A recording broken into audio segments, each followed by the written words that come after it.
David Gregory on Meet the Press. This has got me scratching my head. The news, everybody's buzzing about the fact that Rand Paul is going off on Bill Clinton and Monica Lewinsky, something that happened, 17 years ago or something like that. And that we litigated as a nation. Bill Clinton was impeached in the House of Representatives. And he was not convicted in the Senate by one vote, same as Andrew Johnson. But he was impeached for this. And he lost his license to practice law, and he was, roundly humiliated and all this kind of stuff for having an affair with this younger woman who was working in his office, much younger woman. I believe she was 20 at the time. So why? This is what I don't get. Rand Paul kind of made himself the poster boy for bashing the Clintons by saying, well, yeah, he's predatory. This is terrible stuff. In the context of Hillary, first of all, we judge people by their spouses, really? Second of all, it's like almost 2 decades old. Third, it was litigated through the American press. But the fascinating part about this is not Rand Paul's response, in which he said, oh, yeah, Bill Clinton, he was a predator, 20-year-old girl in his office, he's having an affair with her, that's terrible. This, by the way, the same Rand Paul, who, where did I put that thing? Anyhow, I'll while I'm finding this, it's on the one sheet here.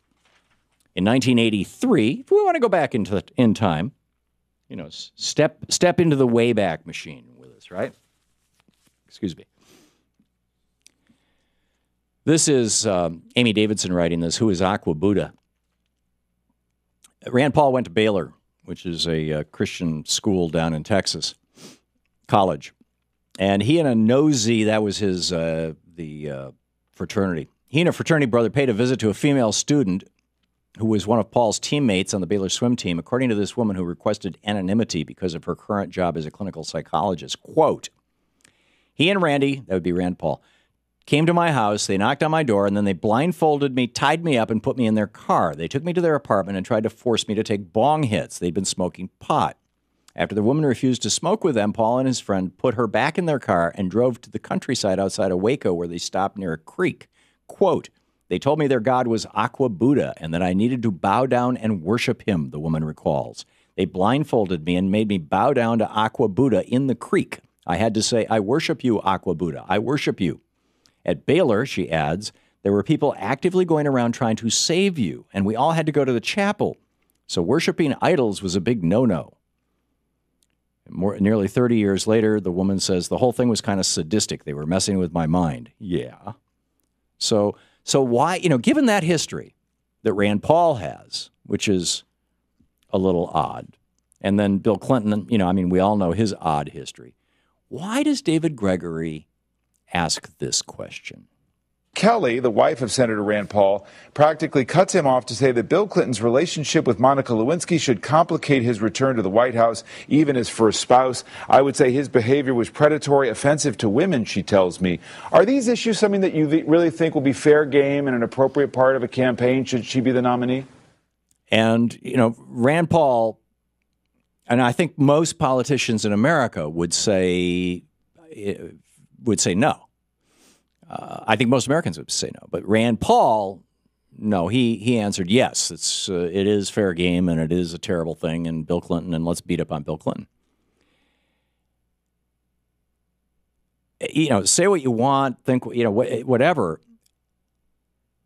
Maybe I'm missing something here, and I'm curious what you think about this.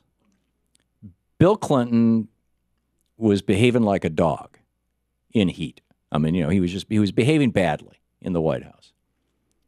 Does that disqualify his wife from running for president?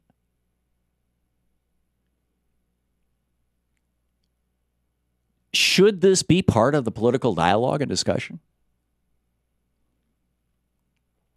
I'm curious about your thoughts on it. And whether you agree with Rand Paul. In fact, here's part of his answer, I think.